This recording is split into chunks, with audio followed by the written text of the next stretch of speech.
Then he arose and rebuked the wind and the raging of the water, and they ceased. And there was a calm. And he said unto them, where is your faith? So, cease, I ask you this. Who's in charge of the hurricane? You see, even though this hurricane is bad, it's devastating, it's unbelievable, and would apparently have nobody that can control it, we do know that God can control it. I want to read this same thing to you just a little bit differently over in the book of Mark, in chapter 4 of Mark. Let's read it how Mark wrote it down. Mark chapter 4 verses 36 through 40 is what I'm going to read. And it says this, and when they had sent away the multitude, they took him even as he was in the ship, and there were also with him other little ships, and there arose a great storm of wind, and the waves beat into the ship, so that it was now full. And he was in the hinder part of the ship, asleep on a pillow. And they awake him and say unto him, Master, carest thou not that we perish? And he arose and rebuked the wind, and said unto the sea, Peace, be still. And the wind ceased, and there was a great calm. And he said unto them, why are ye so fearful? How is it that you have no faith? Jesus literally just said, peace, be still. And a hurricane, a storm, just quit.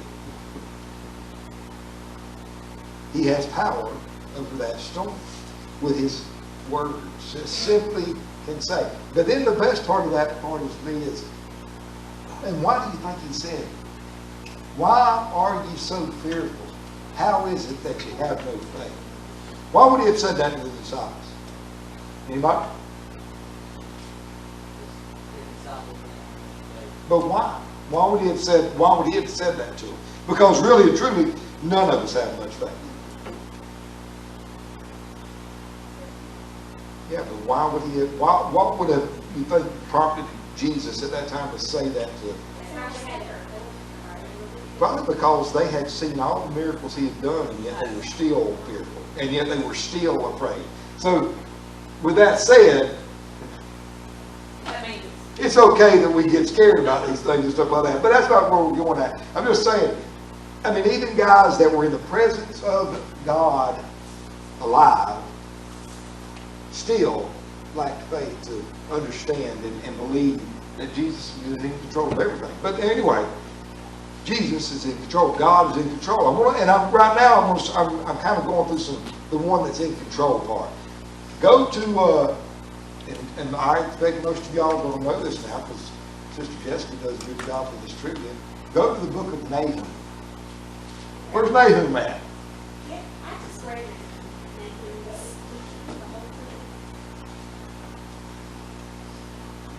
Where's Nahum?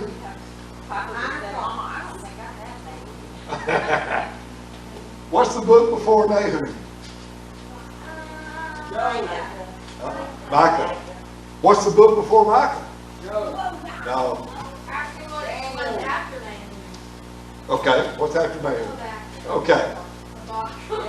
Well, actually, it's said both ways. How do you say Ephesians? I say Ephesians. I said Ephesians. Yeah. Anyway, the one before Micah is Jonah, and here's why. Remember this: Jonah and Nahum actually are both about Nineveh.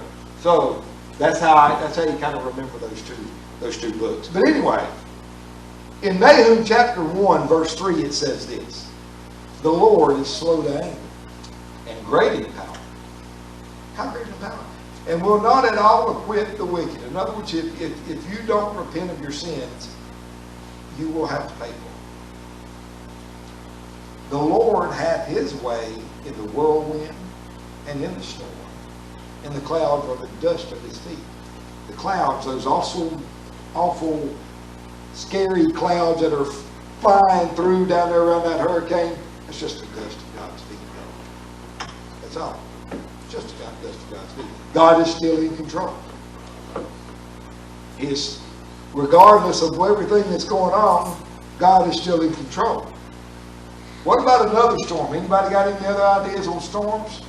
Yes, ma'am. Oh, yeah, about the great flood. Jonah and the whale. Boom. That one too. Jonah and the whale. Let's read about the great flood though real quick. Listen to this one. Genesis chapter 7, I'm going to read verses 11 through 20 on it. In the 600th year of Noah's life, which that's pretty awesome. He was 600 years old at this time. In the second month, the 17th day of the month, the same day were, listen to this, all the fountains of the great deep broken up and the windows of heaven were open. Or in other words, you know what that means? All right, the windows of heaven were open. What is that? Right. Do you know this is the first time? And now some will argue this, but if you read your Bible, it never mentions rain before this time. This is the first time. So think about, yes, ma'am. Didn't it wasn't, it didn't talk to God. It was just dew that come up out of the ground. Yeah. But this is the first time it rained. So imagine what you must have been like. Noah's been preaching to you for 120 years about this great flood, and you've been mocking him all this time, and then all of a sudden, water starts falling out of the sky, and you've never seen this before. That's power. That's great power. But not only that, and here's where, you know, how many of you are at all into like geology and things like that, geography, all of those things that deal with like tectonic plates and things like that. We got anybody in here that's kind of likes that stuff? I mean, come on, I know you can raise your hand, it's okay. I know there's somebody in here that likes that stuff. But here's the bottom line. Do you know when all this continental drift started and all these shifts started? Did you know the Bible answers that question?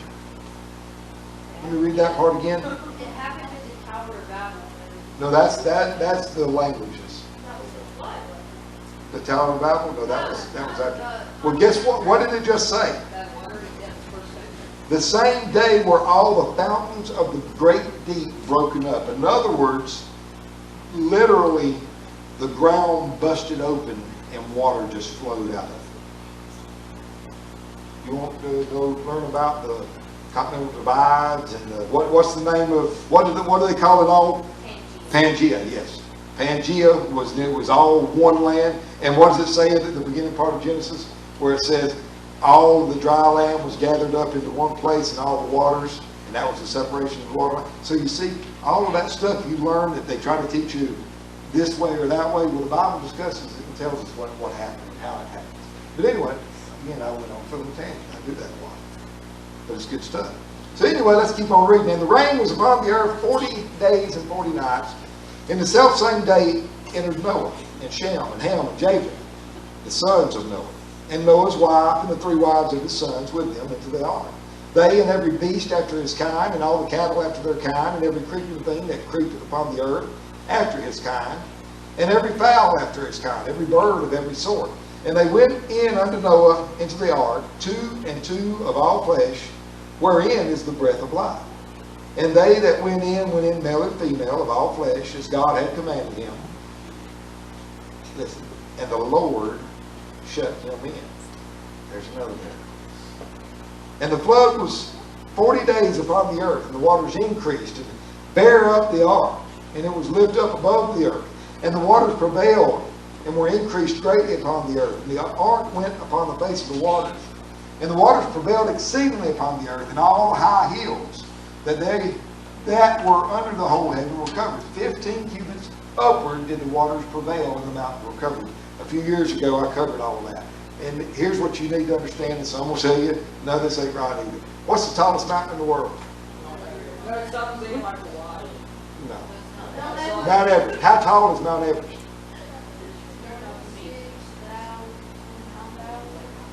29,028 feet. No, you're talking, I'm talking about the tallest above sea level. Yep. All right. At 29,028 feet, according to the book of Genesis, 15 cubits, how much is that? How much is a cubit? About 18 inches. So, about 18 inches. So 18 inches times 15, that's how much water was above the Mount Everest. Now some again will tell you, no, that's not true. Mount Everest wouldn't have been that tall then. I got no reason to believe it was. But I can tell you this, however high it was, water was even higher than that. May have been higher. And it may have been, who knows, but what the point is this. Regardless of everything, although chaotic and mass chaos, everybody died, but how many people? Yeah. So that's pretty bad stuff. Was somebody in control? Now, what would you say to that? Oh my goodness, everybody died. All of civilization was wiped out. Here's the thing. We don't know just how advanced they were. We do know that there were cities and there was all these things and they could build all kinds of stuff. It tells us that. But we don't know to what point. I'd say that they were very advanced myself, because one thing, they lived to be a lot older, so therefore it wasn't lost wisdom. You had a longer time to learn and become wise. It says that they could work in literally every field there is. They were advanced in music. So in other words, they were advanced in the arts, they were advanced in the sciences. Obviously they were advanced in engineering, and they were advanced in building and all that stuff. So they're extremely advanced, and that entire world was annihilated. But somebody was still in control of that. That was even worse than Hurricane Ian. Or Hurricane, how did you say that again? But whatever happens,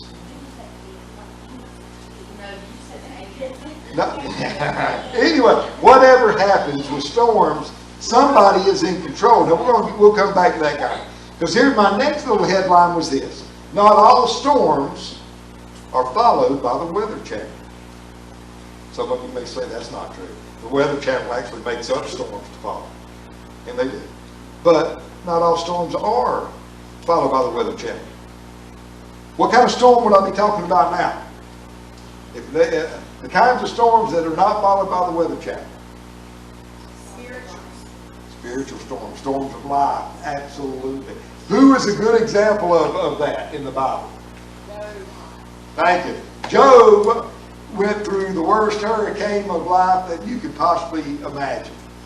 Job suffered more loss than anything, but that's a storm. That's what we would know as what?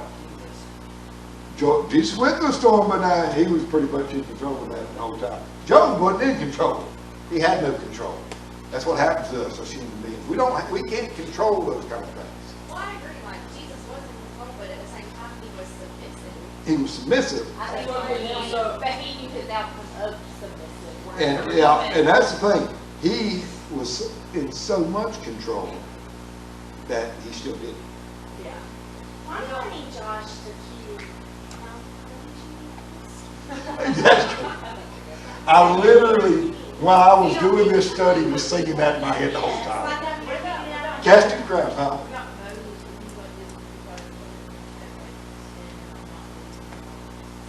There's lots of storms, spiritual storms in that as well. And there's spiritual storms, and so spiritual storms. Now, I want to read you something, and this is probably going to catch you a little off guard. It won't be the direction I don't think that you think. But let's go first to Luke chapter 5. I'm going to read Luke chapter 5, verse 22. And Luke 5:22 says this. But when Jesus perceived their thoughts, he answering said unto them, What reason ye in your hearts? Now, what does that mean? What did I just go to? How has that got anything to do with storms? Anybody got any ideas? Yes. All right, what do you think? Well, the Apostle Paul said that we are basically in a conflict with ourselves. In a fight. I do not what I should. And, yeah. And that's the good, the tongue twister. Yeah. That I would, I do not. And that I do not, I do. Yeah. And then, if you'll look, and I'll read this real quick, Matthew 12:25 says, and Jesus knew their thoughts. And I'm just going to stop right there for that. That's all I needed to do. Because here's where I'm getting to on this.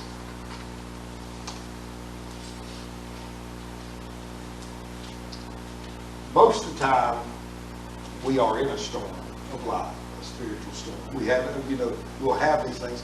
And how do we usually go about these storms and stuff? We try to fix it, but what do we really do? Well, we try to do it all on our own. And we do it quietly, and we do it in our own minds. And we think that, and it may not just be, it may not be a storm, it may be sin that we're fighting against. It may be something in our own lives that we're trying to get away from or whatever. And we think that we've got it. Nobody knows, it's all quiet. No, somebody does. He perceives our thoughts. So even though we may be in this storm, and it may be a bad storm, a horrible storm, He knows. And what's significant about Him knowing, about God knowing, that we've already been talking about the storm? Because He's in control of the storm. So it's not just the physical storms, it is the storms within us as well that He's in control of. It just makes me think though that just like you said, He allows those storms. He does. Now, those storms are sometimes inflicted, like from Satan, the enemy. Absolutely. God allows it, but it makes me think about what Joseph told his brothers. What the enemy meant for evil, God Man for good. That's took right. it right and turned to good. And here's something that sometimes might be hard for us. It may be that in our lifetime, it's all bad. To the eye, to the observer. That it's all bad, it always goes bad, and it will be bad.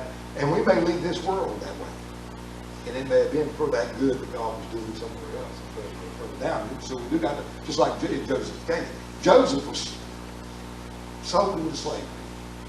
He was thrown into prison. All of these bad things happened to him. Why? Yeah, and so, and why?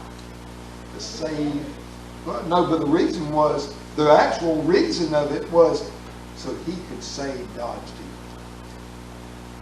Because otherwise, the family, the line of Abraham would have all died up there in Canaan of starvation from an awful famine, had it not been for Joseph being the second in command in Egypt, and God giving him the wisdom and the vision to put stores up. And then that makes me think, it does, it's like it's all interwoven.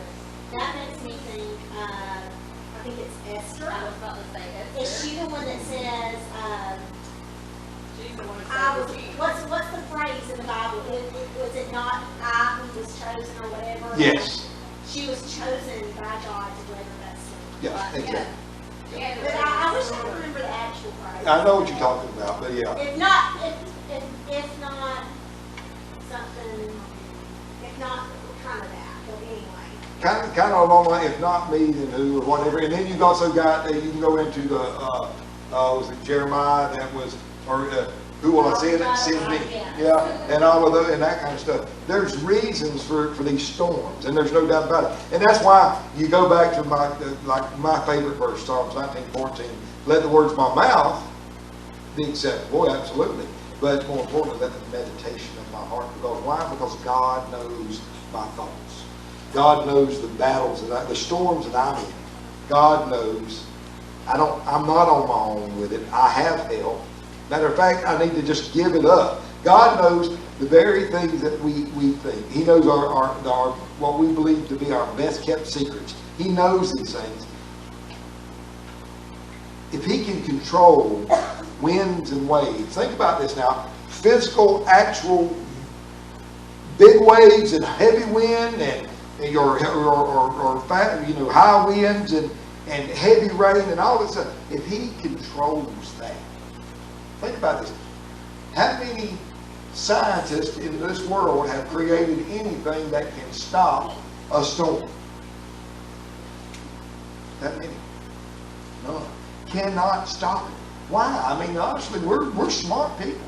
We've made unbelievable advancements. How can we not stop or steer a storm? No, we're not. And here's what's amazing about it. we can't even begin to change those things. And yet Jesus simply goes, peace, be still. And a hurricane quits. Goes away. Stop. No. Don't even exist. So why would we think that he can do that? We know that he can do that. We read it. If we're Christians, we believe that that's true. That he literally was able to instantly. What about when he walked on the water? The moment that he stepped into the boat, poof, everything went still. He walked on water during the storm. Remember that one. And so we know this, and if we're Christians, we believe this to be absolutely true. So why do we think he can't take care of our storms in our lives? Well, I was going to say in the beginning, when you brought up where is your faith, that Jesus said that, it made me think of like faith of a mustard seed that can move a mountain. That's right. Literally talking about, basically, do this comparison. Anybody know what a mustard seed is? I mean, actually, it is literally, you can't hardly see it. If you got eyes like us, it's my age, you probably have to put your glasses on to make sure you see it. It's tiny. Compare that little mustard seed to the size of your body. If you had that much faith, that ain't much, you could make a mountain. So don't feel bad when you get scared. Don't feel bad when you worry. Don't feel, because the truth is that we don't. The best of us don't have a lot of faith like we should. None of us have much faith, but continue to have faith. Continue to grow in faith. That's the grace of God that allows that. So the point is if we know that God controls even the storms, the winds, the waves, all of this stuff, why do we not trust that he can control the storms in our own lives? Why don't we just let him have it? Because obviously we can't do it, but he can. Read one little bit more thing to you, and we're going to wrap up tonight. Go to one of the most famous chapters in the Bible, Psalms chapter 23. I want to read verse 4. Psalms 23 verse 4 says, yea, though I walk through the valley of the shadow of death. Or in other words, I'm in a horrible, awful, stormy place. It's terrible. It's bad. I mean, it's awful. Yea, though I walk through the valley of the shadow of death, I will fear no evil. Why? How can he not fear evil? How can he not fear the storm? For thou art with me. Thy rod and thy staff, they comfort me. In other words, David knew he had faith that God was with him. He knew that God created all things. He knew that God controlled all things, including the storms in his own life. And even though I may find myself in the absolute worst place I believe I've ever been or ever could be, God is in control if I'll let him be in control. And here was where I kind of didn't go earlier, but I'm going to go right now. We gave a couple of the examples of Jesus stopping the storm, right? Just making it go away. But then we also read about Genesis where it didn't just go away, where the storm prevailed. Just because you have faith in God and know that he's in control of the storm doesn't mean the storm is going to go away. We may have to go through the storm. The storm may not end. It may not just peace be still. What happens when that's the case?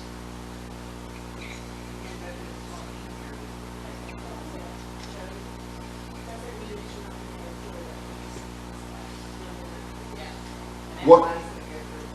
Yeah, I wrote, because y'all know how I like to write. I wrote, he'll provide a seaworthy craft that can handle the winds and waves and sail through to the other side of the storm. That's what he'll do. He'll provide us a way. Just like I remember when I was in the Navy, in a 6-month cruise, my captain took us through 6 hurricanes. Literally steered the boat, the ship, a carrier, through these hurricanes. Now some people would say, why is a carrier? That's huge. You didn't even know you was on that. Let me go ahead and tell you what happens when you fall off the back of 100-foot waves on a ship. you feel like you're in a little cell. So, it was so bad we cracked the hull with a carrier. That's power.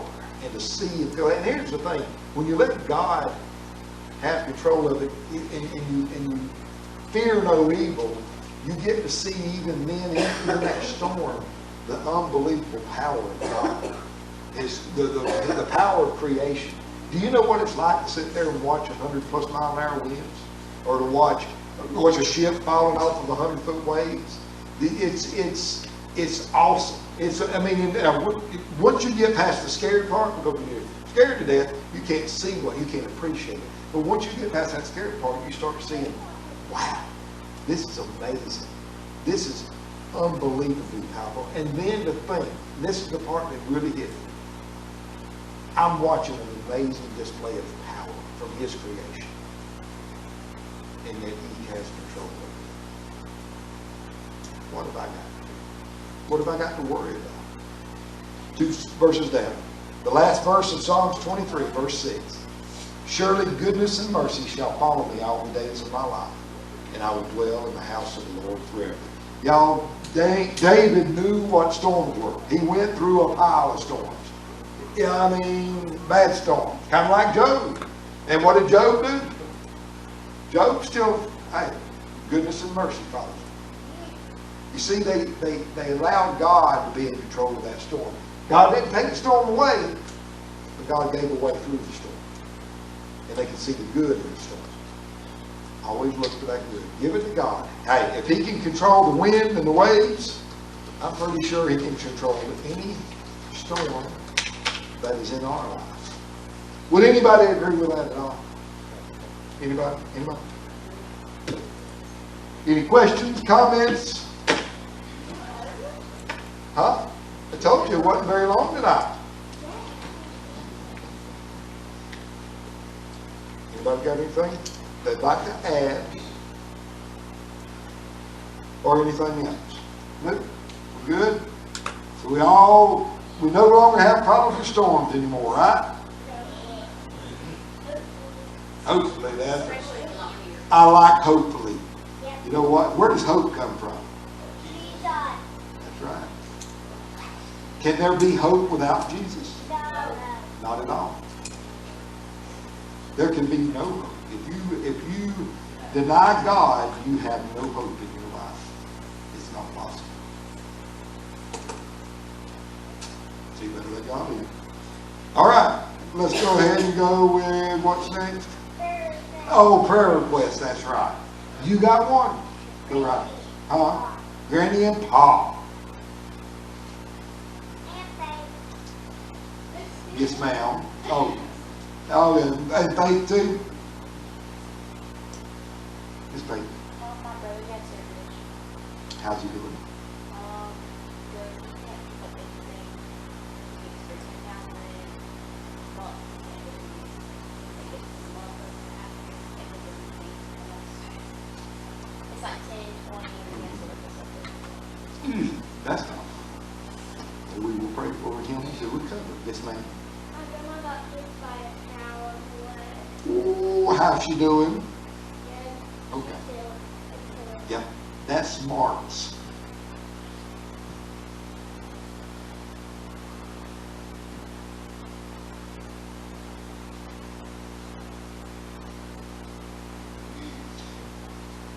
Yes, sir.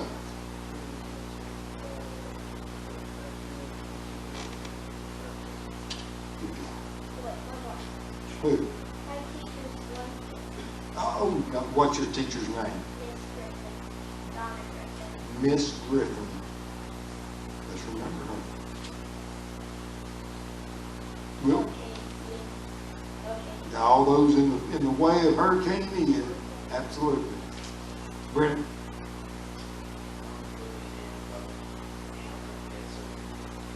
Still haven't heard. They're supposed to do their gallbladder yesterday, but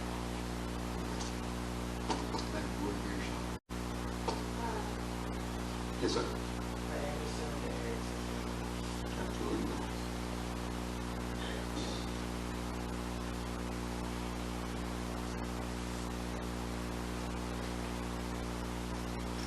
Just continue to remember Riley.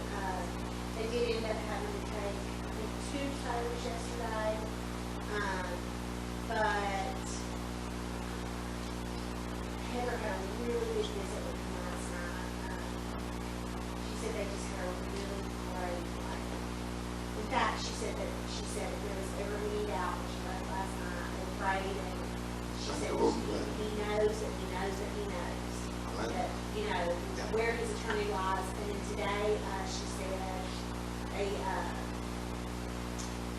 think they were running some tests to make sure the blood flow was making it to his feet. Anyway, right now the goal is to save the foot. Yes. But anyway, she said when she left last night, despite his body doing the surgery. Absolutely, yeah. It's so good. So the outlook is getting grim, but she said he just really, you could just see that it was concerned. Yeah, that's what matters. So He can do the things he needs to do for his life. yeah, he's had a few lessons on the way with the volleyball team.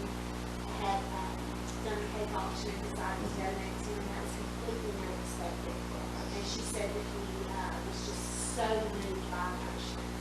So anyway, remember him. He's very long. He doesn't, I mean, he just has to Well, let's do remember Alan Riley, y'all. He needs our prayers. Yes, ma'am. The boy that came in Isaiah, he was an old man, he probably Who is that? Isaiah. Isaiah.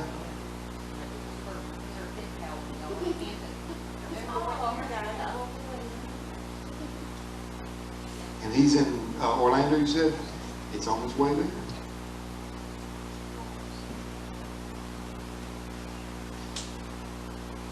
Yes, ma'am. Yeah. Yes, ma'am.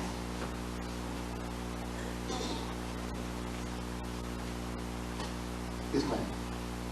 Just like preschool. Absolutely. Have you talked to anyone this afternoon? I haven't worked for this afternoon. Last update that I got was power is still out. And not allowed to go outside. And winds are like 7 miles an hour. I think like a full storm. 155, but the highest clock wind I saw today that was actually measured was 136. Yes, sir.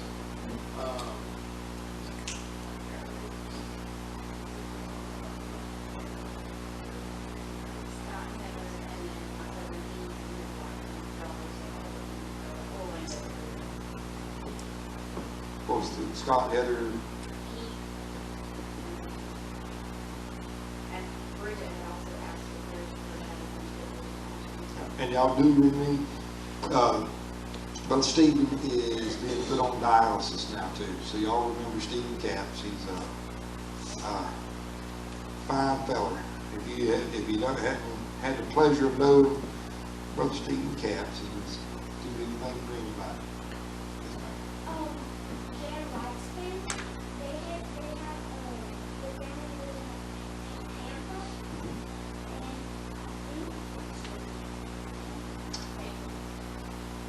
Okay, they're, That's good. get elevated. Heather's dog too. Smart. All right, anybody else? We need to do that.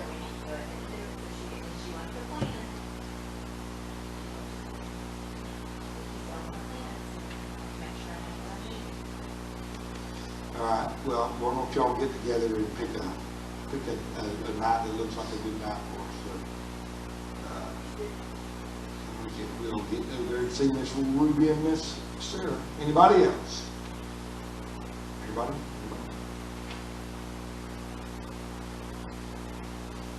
All right. Let's see. Oh, I was going to let y'all know that Brother Billy Hudson from the Lighthouse greatly appreciated the money that we sent him, which was from Bible school, and then we added to it from the youth fund. I was able to send $2,650 over to them. And just so happens that they were in a need at the time. That's the way the Lord always works. And they was taken care of. Brother Billy was kind enough on his radio program Sunday morning to play a song, and he dedicated it to the road youth. So just so y'all know, Brother Billy and all the young ladies there at Lighthouse Children's Home really appreciate what y'all done. So it's a good thing. It's what we here for. Say that again. But, he had surgery and he's one that had the seizure last year at school. Yes. And his brother has had the brain. Yes. Yeah. So he was having surgery, I think he's at ears, but that's something, so is it Well, ears or eyes? They have seizure problems, right?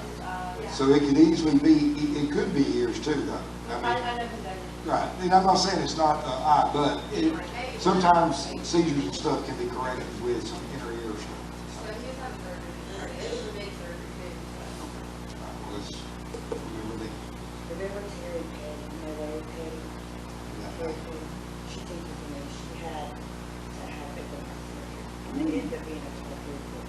Miss Joy Pearson is married to HR, her daughter. All right. Well, quadruple, you said? That's pretty rough. She went in 2 weeks ago to get a stent, and they couldn't put it in, and then they found out she had. Yeah. She's in a regular room on ICU. They did it yesterday. Y'all remember Miss Petty? Also, Nana and Papa Jack and Jet are all, they live in Lakeland, so they're probably by now getting hammered pretty good, so y'all do remember them too. So I think most of us probably have some family or friends or acquaintances that's down there that way. So, all right, got any more questions? Dwayne did? And he asked for prayers, and but his mom said Yeah, I bet. Yeah. she Dwayne being put to sleep ain't gonna be fun. No, Dwayne coming out of it may not be for Right, him. that's what she's worried. Yeah, hey, and also y'all remember Brother Eddie Eaton. He is found out he got colon cancer, and I think the prognosis is looking pretty good. But y'all do remember Brother Eddie. He's got to deal with that ahead of him. But he does have a really good outlook. I can tell you that. So y'all remember him. All right, anybody else? Who wants to lead us in prayer tonight? Do I got to pick somebody tonight? Or do we got somebody? No, I don't. Sometimes I pick it. Go ahead, Cam. Won't you lead us in prayer tonight, Miss Cam? Thank you very much. All right, y'all bow your heads.